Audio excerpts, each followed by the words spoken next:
Changing gears, an Arizona shooting instructor has died after being shot accidentally by his 9-year-old student. Charles Vacca was standing next to the child when she pulled the trigger on an Uzi machine gun. The recoil sent the weapon over her head and Vacca was shot. The range has now changed its policy. Shooters will now have to be at least 5 feet tall or at least 12 years old. And this accident is sparking nationwide debate about children shooting automatic guns. It sure is. Well, we are now taking a closer look at gun range policies here in Savannah.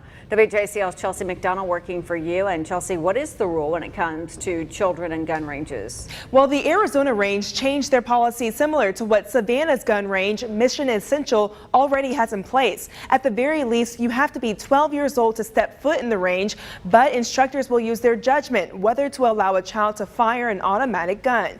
The child must have the mental capacity, physical size, and experience to shoot an automatic because they need to be able to compensate for the recoil. One of the instructors watched the video of the Arizona tragedy. He says there's a few bad practices that Mission Essential instructors would never do. For example, they'll never stand next to a student, always behind, and they don't teach with a loaded gun.